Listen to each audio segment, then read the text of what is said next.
तो दोस्तों आज हम स्टार्ट करेंगे मध्यिका वाले जो बाकी के क्वेश्चन है उसकी गणना आज हम स्टार्ट करेंगे। तो सांख्यिकी कक्षा 11 बराबर। तो आगे हमने लास्ट टाइम जो लास्ट वीडियो है उसके अंदर मध्यिका के सिर्फ अवलोकन वाले क्वेश्चन हमने गणना की थी, जिसमें पेज नंबर 85 पर एग्जाम्पल नंबर 17 और 18 की हमने गणना की थी। आज हम देखेंगे दोस्तों एग्जाम्पल नंबर 19। तो एग्जाम्पल नंबर 19 में दोस्तों एक ऑफिस में 11 कर्मचारी है।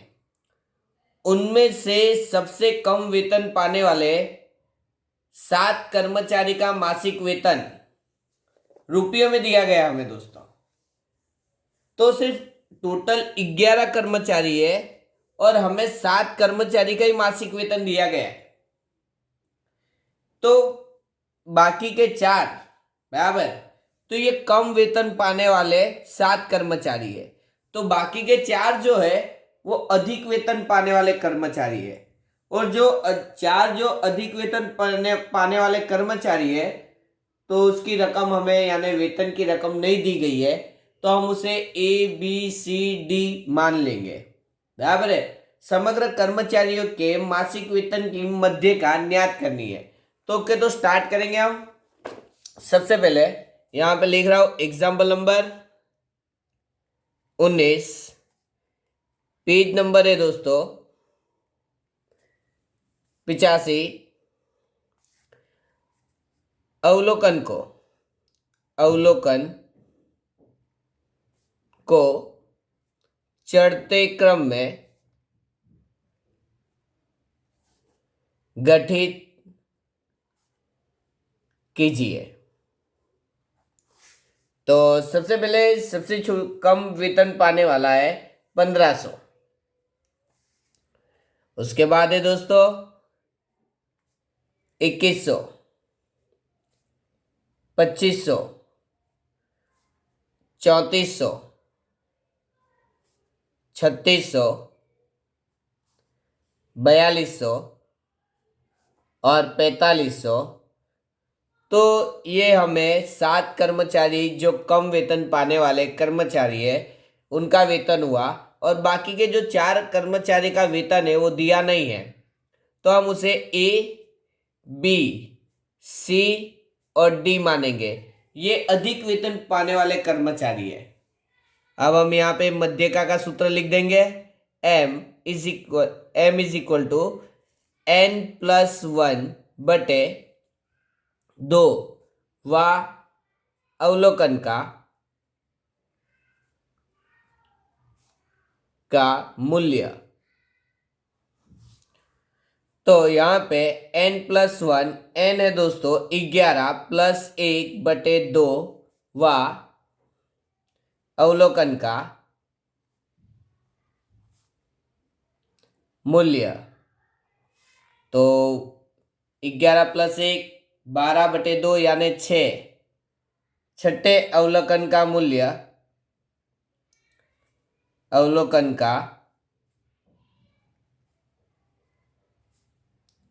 मूल्य होगा दोस्तों।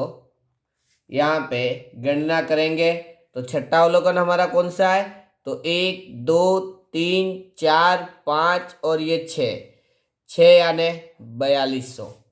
तो हमारे लिए मध्यिका का वेतन कितना हुआ, 4200। यानी कर्मचारियों के मासिक वेतन की मध्यिका यहाँ पे लिखेंगे कर्मचारियों की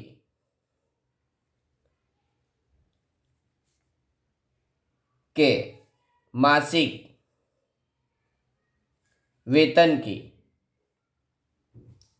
मध्यिका ₹4200 है। ओके दोस्तों, अब उसके बाद हम देखेंगे एग्जाम्पल नंबर 20। अब यहां पे दोस्तों थोड़ा डिफरेंट होगा बराबर, क्योंकि यहां पे अवलोकन और आवृत्ति दोनों दी जाएगी एग्जाम्पल नंबर 20 में। तो मैंने आपको पहले ही फर्स्ट वीडियो में सूत्र बता दिए। अब एग्जाम्पल नंबर 20 की बात करूंगा यहाँ पे। तो यहाँ पे हमें अवलोकन दिए गए, अवलोकन जिसे मैं x मानूंगा और आवृत्ति जिसे f फ्रीक्वेंसी। तो जब भी हमें मध्य का ज्ञात करना हो, दशांशक ज्ञात करना हो, शतांशक या चतुर्थक ज्ञात करना हो, तो हमें संचयी आवृत्ति CF बनाने पड़ती है। तो संचयी आवृत्ति उसे हम CF के संकेत यानी संकेत में CF लिख के दर्शाएंगे। तो हमें बताया गया यहाँ पे अवलोकन के तौर पे 0 से लेके 5 तक है। तो 0, 1, 2, 3, 4 और 5। और विद्यार्थियों की संख्या दी गई है 8, 12, 18, 9, 5 और 1। तो दोस्तों अवलोकन का आवृत्ति का योग करेंगे तो 8, 12, 18, 9, 5, 1। तो यहाँ पे कुल योग निकल के आ रहा है 53। यहाँ पे टोटल कर देंगे, जैसे 8 में 12 प्लस करेंगे तो 20, 20 में 18 प्लस करेंगे तो 38, 38 में 9 प्लस करेंगे दोस्तों तो 47, और 47 में 5 प्लस करेंगे तो 52, और यहाँ पे होगा दोस्तों 53। अब हम मध्यका का सूत्र रखेंगे दोस्तों। तो मध्य का m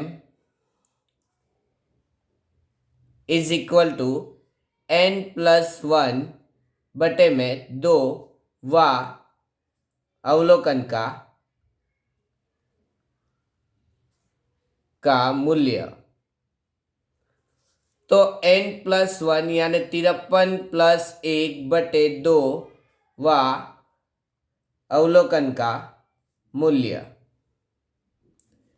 तो 53 + 1 बटे 2 तो कितना होगा दोस्तों 27, 27वां अवलोकन का मूल्य। तो यहाँ पे दोस्तों देखो 27वां अवलोकन का मूल्य कौन सी संचयी आवृत्ति में समाया हुआ है। तो 38 में 27वां अवलोकन का मूल्य समाया हुआ है, क्योंकि 20 में तो नहीं आ सकता 27, तो 38 के अंदर 27 आ सकता है। तो हमारे लिए संचयी आवृत्ति 38 में 27वां अवलोकन का मूल्य समाया हुआ है। तो हम यहाँ पे लिखेंगे 27वां अवलोकन का मूल्य संचयी आवृत्ति 38 में समाया हुआ है। तो हमारे लिए उसके सामने वाला x वो क्या निकल के आएगा मध्य का, कितना होगा 2। ओके, अब उसके आगे देखो, उसके आगे एग्जाम्पल नंबर 21। तो एग्जाम्पल नंबर 21 में भी, अब ये तो पूर्णांक में था यानी पॉइंट में नहीं था, इसके लिए डायरेक्ट x मिल गया। अब देखो अगर पॉइंट में आता है तो कैसे ढूंढेंगे वो देख लो। तो उसके आगे वाला एग्जाम्पल है दोस्तों,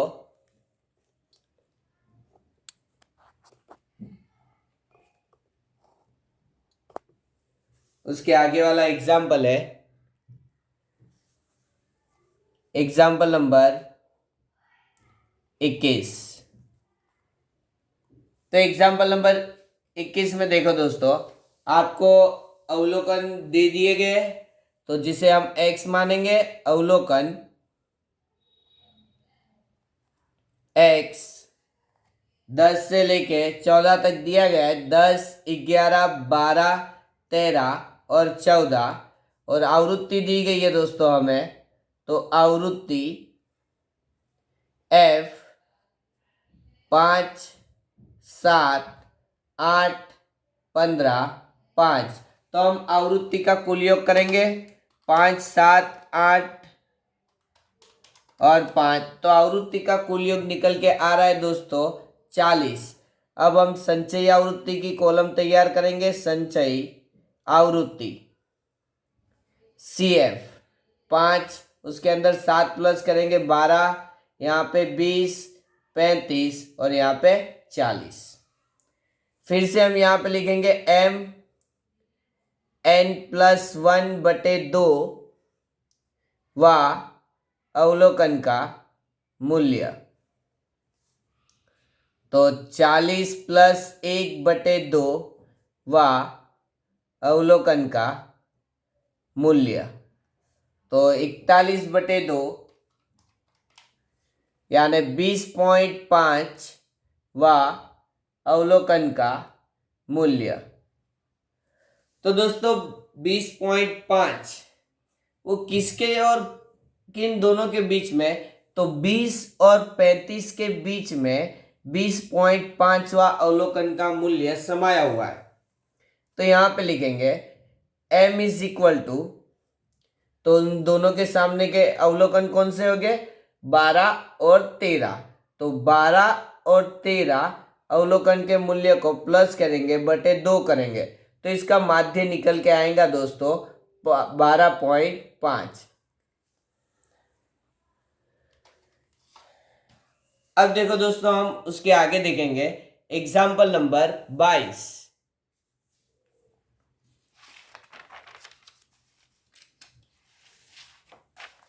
अब यहाँ पे वर्ग और आवृत्ति दी जाएगी हमें इस क्वेश्चन में। तो यहाँ पे वर्ग दिया गया है, अनिवारक वर्ग दिए गए दोस्तों एग्जाम्पल नंबर 22 में। एग्जाम्पल नंबर 22 वर्ग दिए गए हमें दोस्तों 0 से लेके 39, 40 से लेके 79 और 80 से लेके 119, उसके बाद 120 से लेके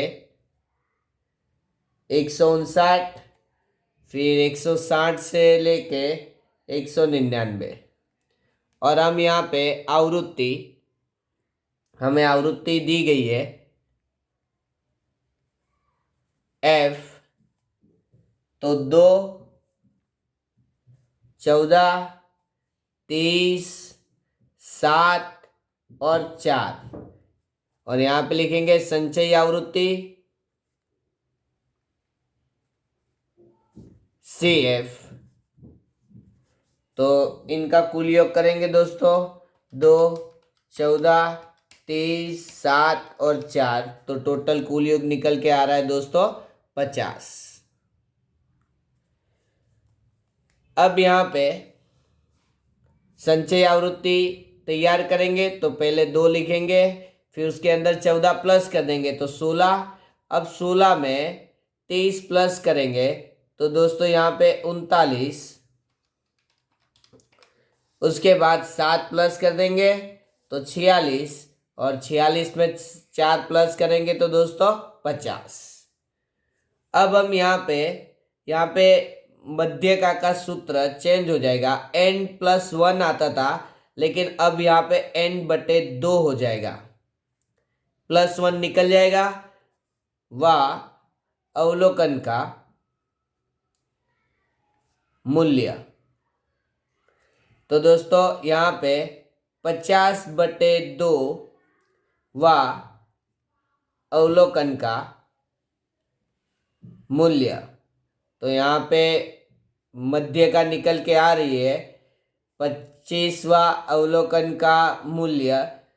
तो यहाँ पे अब हम देखेंगे कि 25वां अवलोकन का मूल्य किसके अंदर समाया हुआ है? तो 39 में। तो दोस्तों हम यहाँ पे जब हमें वर्ग दिया जाएगा तब हम मध्य का ढूंढने के लिए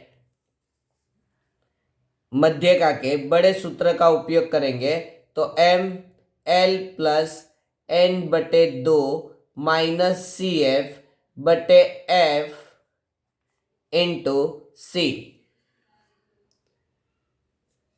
तो हमारे लिए CF क्या हो जाएगा? तो जिसके अंदर समाया हुआ है उसके ऊपर की संचयी आवृत्ति CF बनेगी, उसके सामने वाली आवृत्ति F बनेगी और जो वर्ग है उसके अंदर से अनिवारक वर्ग को हम पहले निवारक वर्ग में कन्वर्ट करके हम उसके अंदर से L की वैल्यू निकालेंगे। तो यहाँ पे जो अनिवारक वर्ग है, अनिवारक वर्ग, तो 80 और 119, तो उसको पहले हम निवारक वर्ग में रूपांतर करेंगे। निवारक वर्ग, तो 80 में से पहले 0.5 माइनस कर देंगे, तो 79.5 माइनस 119.5, तो हमारे लिए ये जो कीमत है वो क्या हो जाएगी, L। तो यहाँ पे हम लिखेंगे 79.5 प्लस n/2 यानी 25। CF दिया गया है दोस्तों हमें 16 और F निकल के यानी आवृत्ति 23, और इन दोनों के बीच में जो अंतर है उसे हम क्या कहेंगे, C। तो 119.5 में से 79.5 माइनस कर देंगे तो C की वैल्यू होगी यहाँ पे 40। तो यहाँ पे लिख देंगे दोस्तों हम 40।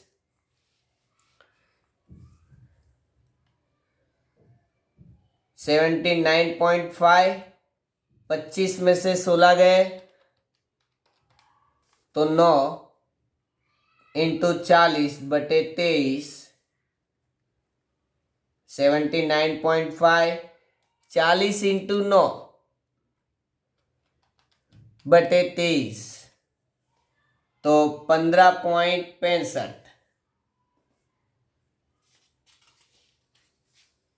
तो यहाँ पे 15.65 22। अब इन दोनों का कुल योग करेंगे, सॉरी इन दोनों को प्लस करेंगे तो 79.5, तो 95.1522,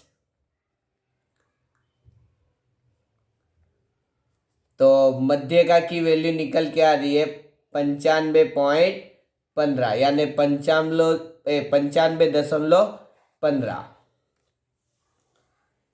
तो दोस्तों देखो, मैंने आप लोगों को मध्यका की तीन पद्धतियां करवाई, जिसके अंदर अगर सिर्फ अवलोकन दिए जाए तो सिर्फ हमें n+1/2 वाला सूत्र रखना है। अगर अवलोकन और आवृत्ति दी जाए तो संचयी आवृत्ति तैयार करके बराबर हमें मध्यका का मूल्य ज्ञात करना होगा। अगर हमें वर्ग दिया जाए तो हम सबसे पहले n/2 वाला सूत्र रखेंगे जिसमें चेंजेस है, और उसके बाद मध्यका का बड़ा सूत्र जो है उसका उपयोग करेंगे।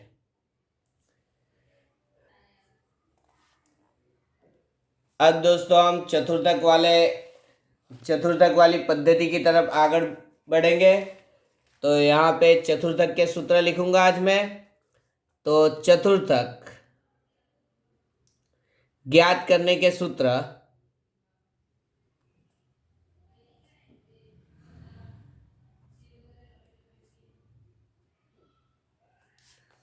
तो चतुर्थक के लिए Q/J, तो जो Q1 ढूंढना है तो यहाँ पे J की जगह पे 1 लिखेंगे, 2 ढूंढना है तो 2 लिखेंगे, और 3 ढूंढना है तो 3 लिखेंगे। और यहाँ पे n+1/4 व अवलोकन का मूल्य, ये सूत्र कब उपयोग किया जाएगा, जब सिर्फ अवलोकन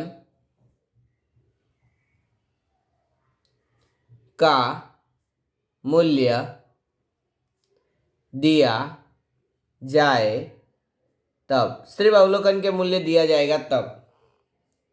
उसी तरह से ये चतुर्थक के लिए अगर दशांशक है तो यहाँ पे दशांशक के लिए हम D लिख देंगे। बराबर यहाँ पे दशांशक भी लिख देता हूं, दशांशक और शतांशक। चलो, तो यहाँ पे DJ J n+1 बटे डी है तो दशांशक होगा, यानी बटे में कितना होगा 10 वा अवलोकन का मूल्य। और अगर शतांशक है तो पी जे n+1 बटे शतांशक यानी 100 होगा वा अवलोकन का मूल्य। उसके बाद दोस्तों, अगर हमें ये तो सिर्फ अवलोकन दिया जाए तब, लेकिन अवलोकन और आवृत्ति, अवलोकन और आवृत्ति दी जाए तब, तो अवलोकन और आवृत्ति जब हमें दी जाए तब QJ n+1 बटे 4। लेकिन सबसे पहले हम यहाँ पे बनाएंगे संचयी आवृत्ति, उसके बाद हम सूत्र रखेंगे। तो वा अवलोकन का मूल्य, और उसकी वैल्यू हम संचयी आवृत्ति में ढूंढेंगे। कहाँ पे ढूंढेंगे दोस्तों? संचयी आवृत्ति में। और उसके ऊपर से x की वैल्यू के आधार से हम बराबर QJ की वैल्यू ज्ञात करेंगे। दूसरा है DJ, वही ऊपर वाले सूत्र रिपीट हो रहे दोस्तों इसके अंदर, n+1 बटे 10 वा अवलोकन का मूल्य।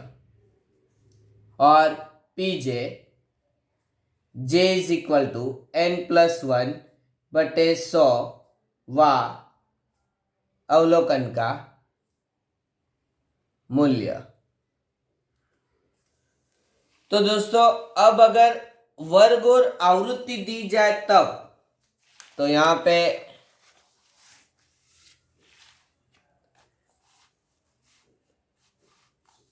वर्ग और आवृत्ति दी जाए तब, तो सबसे पहले संचयी आवृत्ति,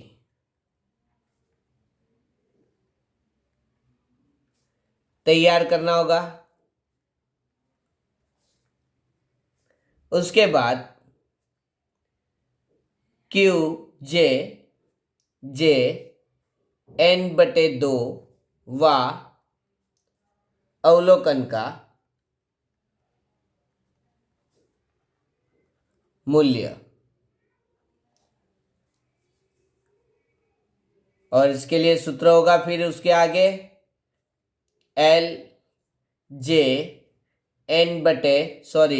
यहाँ पे 4 आएगा 2 की जगह पे, चतुर्थक है इसके लिए, तो यहाँ पे 4 और CF बटे F इंटू C। उसके बाद DJ n/10 वा अवलोकन का मूल्य। यहाँ पे DJ n/10 माइनस CF बटे F इंटू C। उसके बाद PJ, तो n/100 वा अवलोकन का मूल्य। PJ n/100 माइनस CF बटे F इंटू C। तो दोस्तों, मैंने चतुर्थक, दशांशक और शतांशक के सूत्र जब हमें सिर्फ अवलोकन दिए जाए तब किसी सूत्र का उपयोग करना है, अवलोकन और आवृत्ति दी जाए तब कौन से सूत्र का उपयोग करना है, और वर्ग और आवृत्ति दी जाए तब कौन से सूत्र का उपयोग करना है, ये मैंने आप लोगों को दर्शा दिया है। अब दोस्तों चतुर्थक वाले सूत्र की गणना करेंगे हम। तो दोस्तों यहाँ पे एग्जाम्पल नंबर 25 देखेंगे। तो एग्जाम्पल नंबर 25 जिसमें सिर्फ हमें अवलोकन ही दिए गए, तो सबसे पहले अवलोकन के संबंधित क्वेश्चन हम यहाँ पे स्टार्ट करेंगे। तो एग्जाम्पल नंबर 25,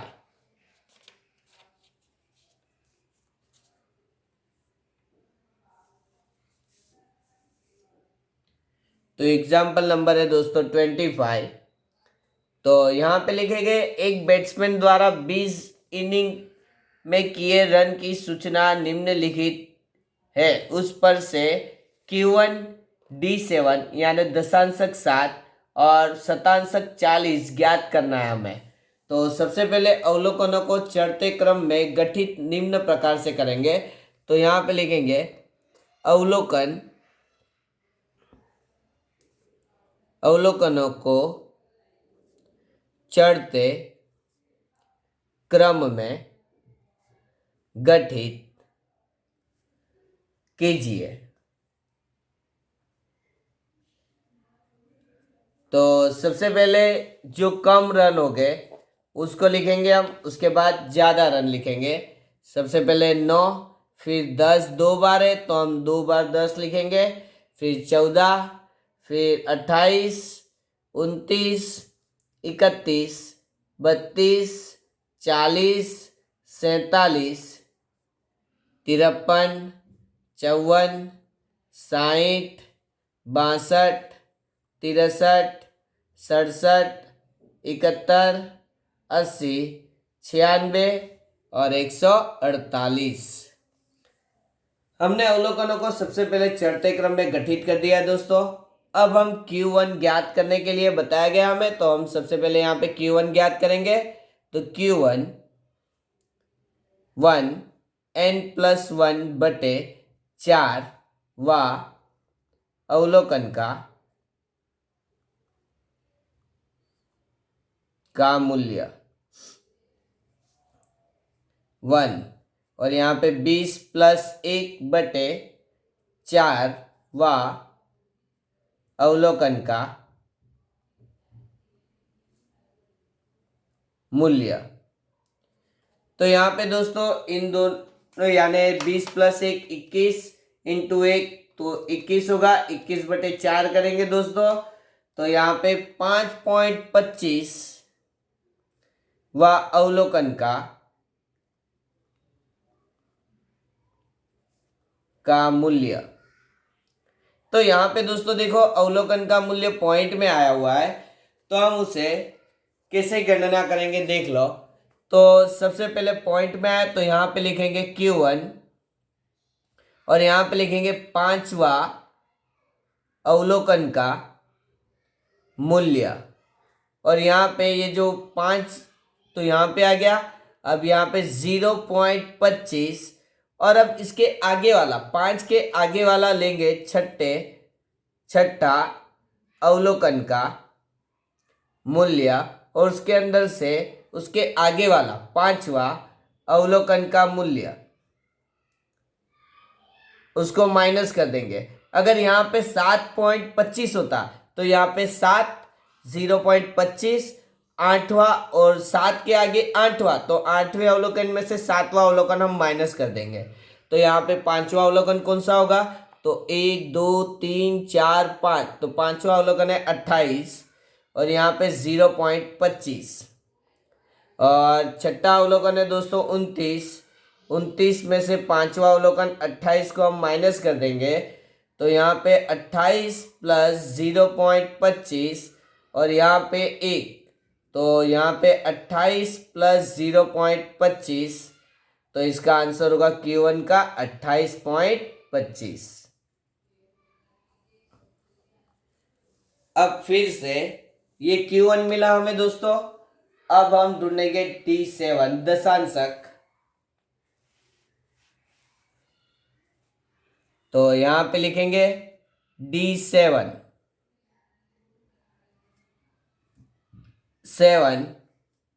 n+1/10 व अवलोकन का मूल्य। तो यहाँ पे 7 और यहाँ पे होगा 20 + 1/10 व अवलोकन का मूल्य। तो 20 + 1 21 × 7/10, तो यहाँ पे होगा 14.7वें अवलोकन का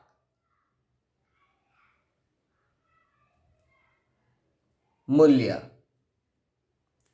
तो दोस्तों यहाँ पे D7, तो 14वें अवलोकन का मूल्य प्लस यहाँ पे 0.7 15वें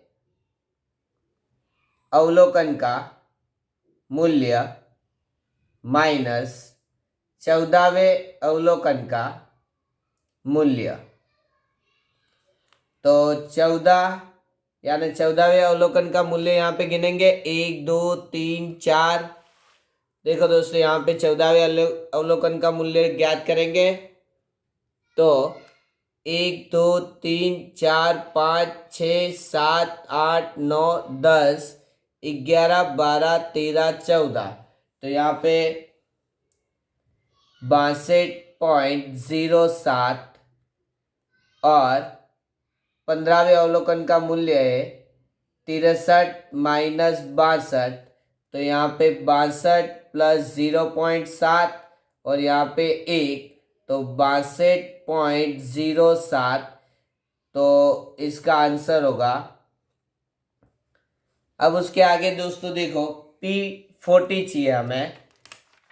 तो 40वें शतांशक का मूल्य ज्ञात करना है, तो उसकी गणना करेंगे। तो P40 तो 40 n/2 व अवलोकन का मूल्य। तो 40 और यहाँ पे +1 यानी 20 प्लस यहाँ पे 2 की जगह पे 100 हो जाएगा। 10 शतांशक है इसके लिए, तो यहाँ पे 100 व अवलोकन का मूल्य 40 21/100 व अवलोकन का मूल्य। तो 21 × 40/100, तो 8.4वें अवलोकन का मूल्य। तो दोस्तों उसी तरह से हम गिनेंगे 8वें P40 8वें अवलोकन का मूल्य और यहाँ पे प्लस 0.4 9वें अवलोकन का मूल्य माइनस 8वें अवलोकन का मूल्य। तो 8वें अवलोकन का मूल्य दोस्तों यहाँ पे निकल के आएगा। हम यहाँ पे गणना करेंगे 1 2 3 4 5 6 7 8 और 9वां अवलोकन है 40। तो 32 और 40 निकल के आ रहा है। तो यहाँ पे हम यहाँ पे लिखेंगे 8वें अवलोकन का मूल्य 32 है और 0.4 यहाँ पे 40 और 32 + 0.4 और यहाँ पे 8 32 + 8 × 0.4 तो 3.2, तो 35.2 बराबर P40 शतांशक का मूल्य होगा दोस्तों।